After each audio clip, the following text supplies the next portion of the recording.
शुक्रिया। रात में सोने से पहले हर चीज के लिए थैंक यू। जिसने भोजन बनाया उसको थैंक यू, जिसने ज्ञान सुनाया उसको थैंक यू, जिससे कुछ हमने सीखा उससे थैंक यू, इस प्रकृति के लिए थैंक यू, हर चीज के लिए धन्यवाद। ग्रैटिट्यूड में एक पॉजिटिव एनर्जी है, धन्यवाद में जबरदस्त सकारात्मक ऊर्जा है। जैसे ही हम दिल से कहते हैं कि तेरा शुक्रिया, तो हृदय में, चित्त में एक ऊर्जा का संचार होता है। तो तीसरा किसका सिमरन करना है? परमात्मा मदद का। बार बार अपने जीवन को देखना है। जीवन की इस यात्रा में यहां वो मिल गया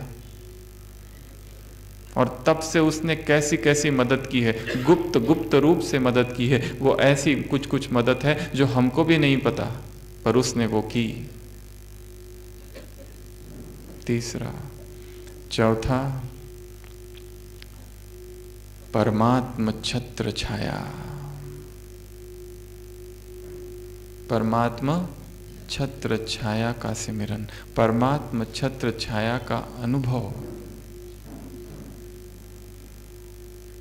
ऐसी सिचुएशन थी कि हमको लगा जैसे ऊपर से कोई एक छत्र चल रहा है। मोहम्मद पैगंबर के जीवन में बताते हैं कि जब वो रेगिस्तान में अकेला चलता था तो ऊपर से बादल, जहाँ जहाँ वो चलता था ऊपर से बादल उसके ऊपर ऊपर चलते थे और उसकी छाया उस पर पड़ती थी। कौन से बादल थे? दूसरों को नहीं दिखते थे वो बादल, केवल उसी को दिखते थे और उसको पता भी होता था कि ये बादल कौन भेज रहा है। क्या हमें ऐसा अनुभव होता है कि जहाँ हम जा रहे, जहाँ से हम गुजर रहे, वहाँ पर एक अदृश्य छत्र छाया है?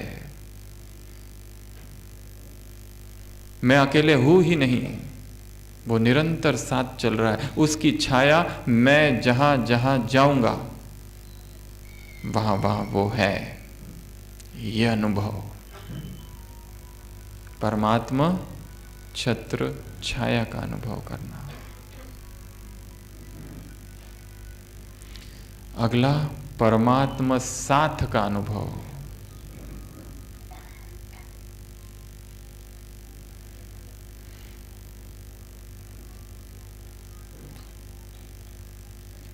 उसकी छत्र छाया भी है तो वो साथ भी है। विदेश के एक लेखक ने एक कविता लिखी है जिसमें वो कहता है कि मैंने एक स्वप्न देखा। स्वप्न में देखा कि मैं एक रेगिस्तान से अकेले जा रहा हूँ और भगवान मेरे साथ साथ है। फिर मैं पीछे मुड़कर देखता हूँ तो दो पद चिन्ह है, एक तो मेरा दो और भगवान के दो, और हम दोनों साथ साथ जा रहे हैं। अचानक तूफान आ जाता है और तूफान जब आता है तो मैं थोड़ा घबराता हूँ, परंतु फिर भी अपने आप को बचाते हुए मैं चलने लगता हूँ। और उस समय देखता हूँ कि भगवान के जो दो चिन्ह थे वो है ही नहीं। तूफान शांत हो जाता है और फिर वो भगवान से कहता है कि जब सब कुछ ठीक था तब तुम मेरे साथ थे, पर जब जीवन में तूफान आ गया तभी तुमने मुझे छोड़ दिया। सभी ने सुना होगा भगवान क्या कहते हैं? मैंने तुम्हें नहीं छोड़ा, उस समय मैं तुम्हें अपनी गोद में लेकर चल रहा था। ये अनुभव कि हम, भगवान मेरे साथ भी है, हम उसकी गोद में है।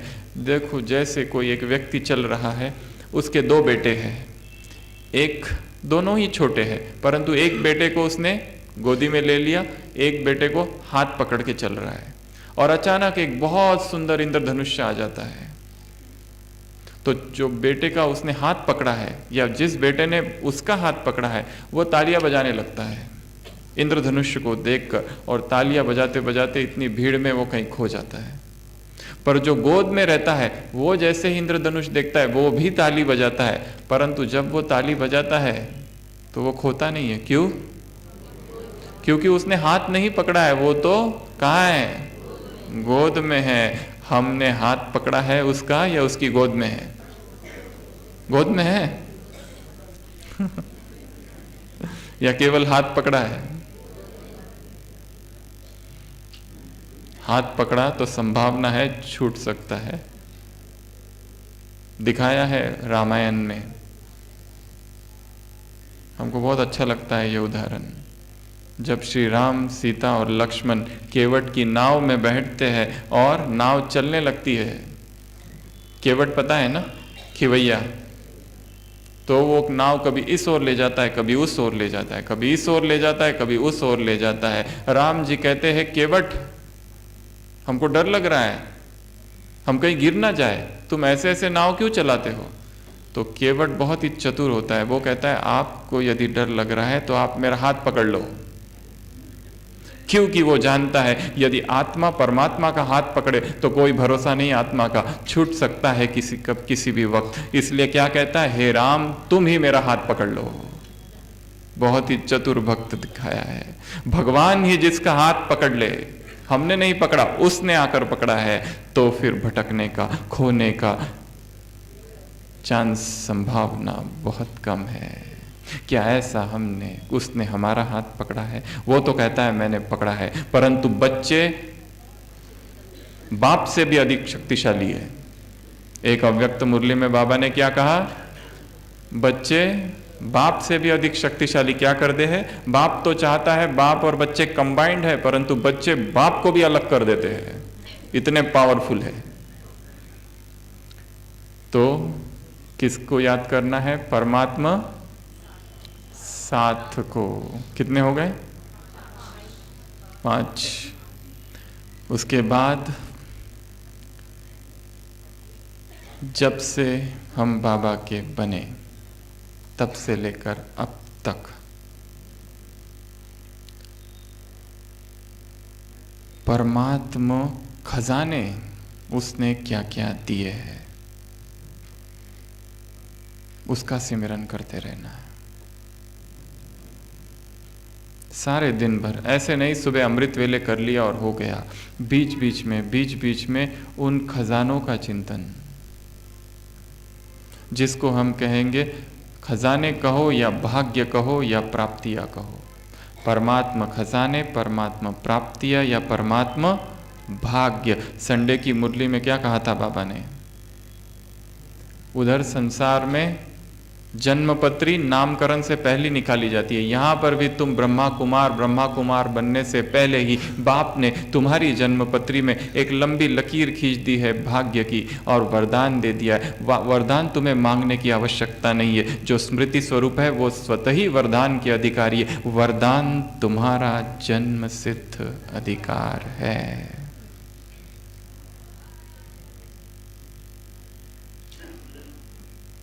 तो परमात्मा प्राप्तियों को याद करना, अगला परमात्मा ज्ञान को याद करना। एक अव्यक्त मुरली, साकार मुरली में बाबा ने कहा, एक है बाप को याद करना, दूसरा है बाप के ज्ञान को याद करना। अगला वाक्य था बाप को याद करने में, बाप को याद करने से भी ज्यादा फायदे हैं बाप के ज्ञान को याद करने से। साकार महावाक्य है, बाप के ज्ञान को याद करने से, बाप को याद करने से भी ज्यादा फायदे हैं, ऐसा बाबा ने खुद कहा है। एक दूसरी अव्यक्त मुरली में बाबा ने कहा है, चाहे बाप को याद करो या बाप के ज्ञान को याद करो, दोनों ही एक है। मुरलीधर से प्यार अर्थात मुरली से प्यार। कोई कहे हमें मुरली से तो बहुत प्यार है, बाबा से बहुत प्यार है, छाती चीर कर बताएंगे तो अंदर बाबा, परंतु मुरली का मत बताओ। सुमिरन किसका करना है? ईश्वरीय ज्ञान का। तो ऐसी ये 7 बातें हैं।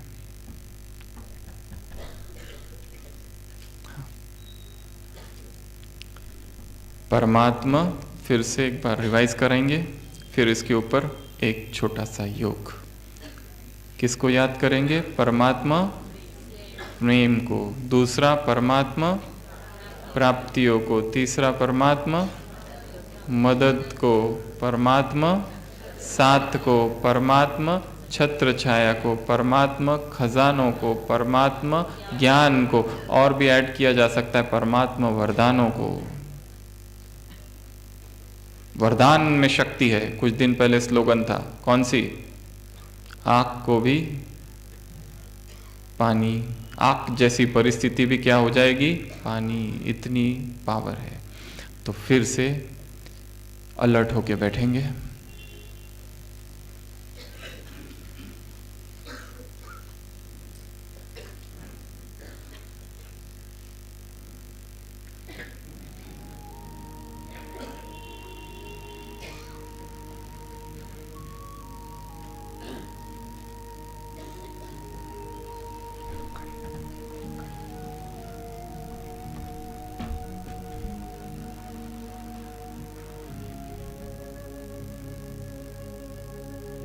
जीवन की अनंत यात्रा में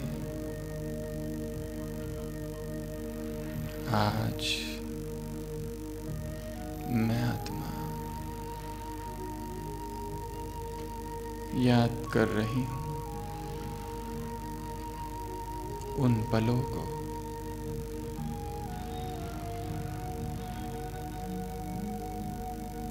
जब जीवन में पहली बार परमात्मा स्नेह का अनुभव हुआ था।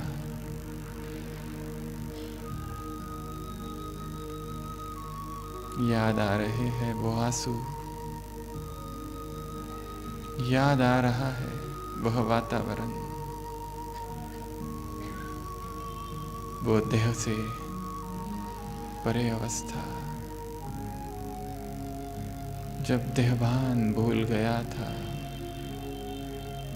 और मैं आत्मा पहली बार ईश्वरीय प्रेम में खो गई थी।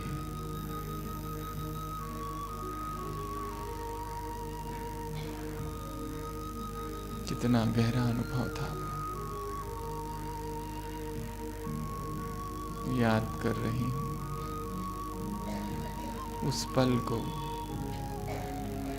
जब एहसास हुआ था बाबा ने क्या क्या भर दिया है जीवन में। याद आ रहा है वह दिन जब उसकी मदद अचानक वो मदद आकर न मालूम कैसी कैसी मुश्किलों से,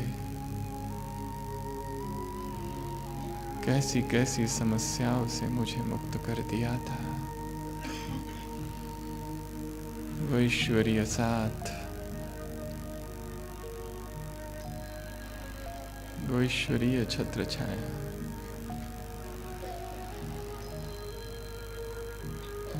उसके दिए वो खजाने, उसके रोज के दिए हुए वरदान,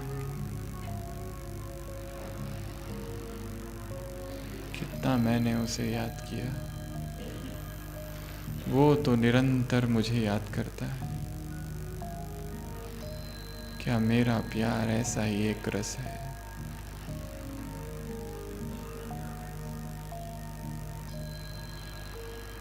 एक दृष्टिपात स्वयं के जीवन पर क्या क्या दिया है उसने। क्या कभी बैठकर मैंने उसका धन्यवाद किया है? क्या कभी उससे कहा है कि बस बाबा और कुछ नहीं चाहिए?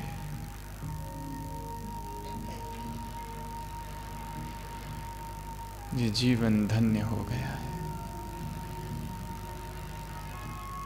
तुम्हें पाकर बाबा। सारे दुख दूर हुए, सारी शिकायतें, समस्याएं समाप्त हुई। जब तुम आ गए तो और क्या चाहिए? परमात्मा प्रेम ही योग है। इस प्रेम में समा जाना ही ज्ञान। मैं आत्मा,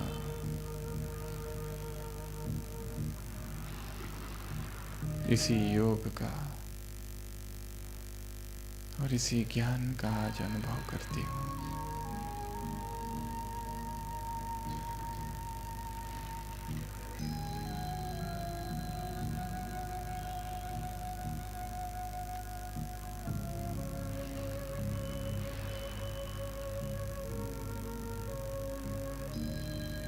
ओम शांति।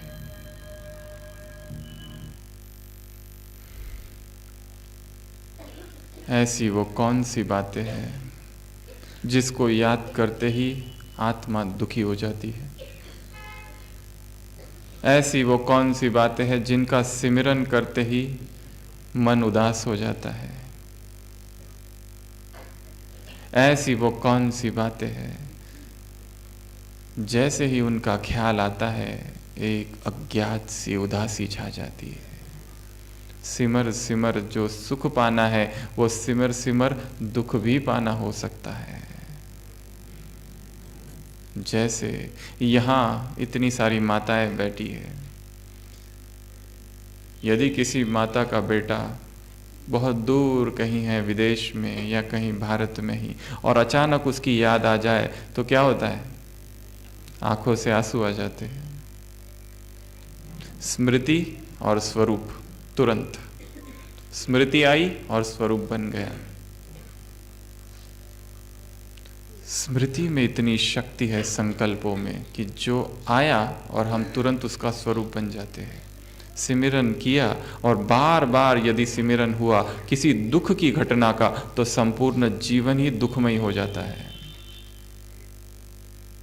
तो वो कौन सी बातें हैं? जैसे हमने सुख की बातें निकाली, क्या ऐसी कोई दूसरी बातें भी है कि जिनको याद करते ही दुखी हो जाते हैं? कौन कौन सी है वो?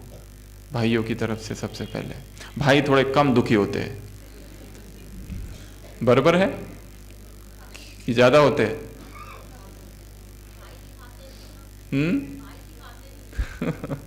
दिखाते नहीं है। तो ऐसी वो कौन सी बातें हैं कि जिनको हम याद करते ही दुख का अनुभव होता है? कौन सी बातें हैं? कोई भी बताए।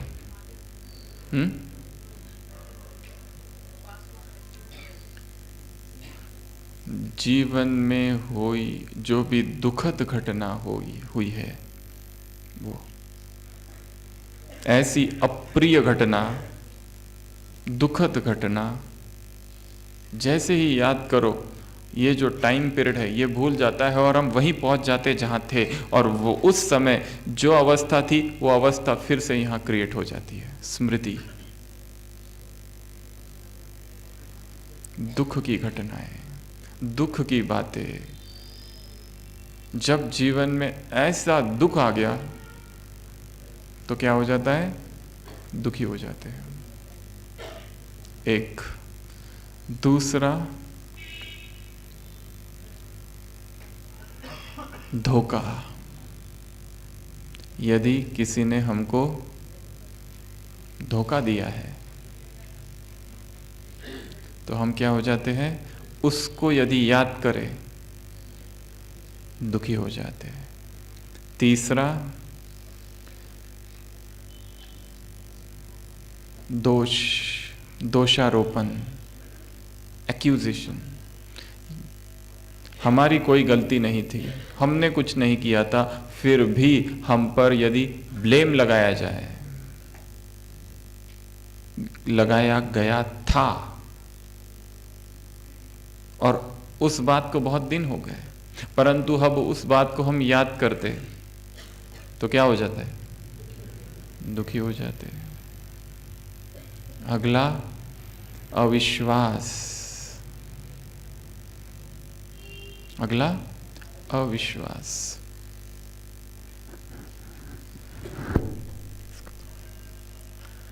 अविश्वास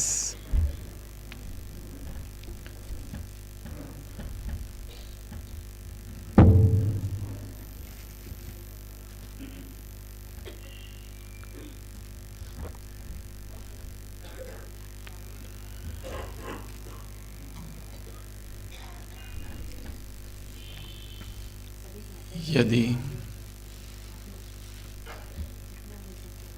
हमने किसी के साथ सेवा की, किसी की सेवा की, चाहे यज्ञ में या चाहे संसार में कहीं, किसी ऑफिस में, और हमारे जो बड़े हैं, हमने दिन रात सेवा की, दिन रात सिंसियरली काम किया, जॉब किया, और कोई अचानक हम पे अविश्वास जताए,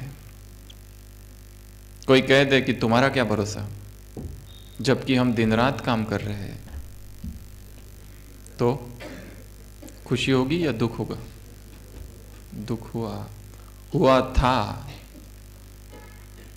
बहुत समय हो गया, क्योंकि शायद तब हमने ज्ञान का प्रयोग नहीं किया था और वो बात हमारे दिल में छप गई, अंदर इतनी चली गई कि बाद में वो दब गई और दबी की तभी रह गई। ऊपर से बहुत सारा ज्ञान उसके ऊपर आ गया फिर, पर वो बात अभी भी वही है।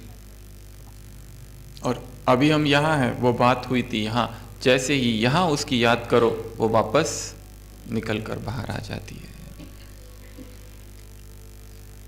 तो अविश्वास,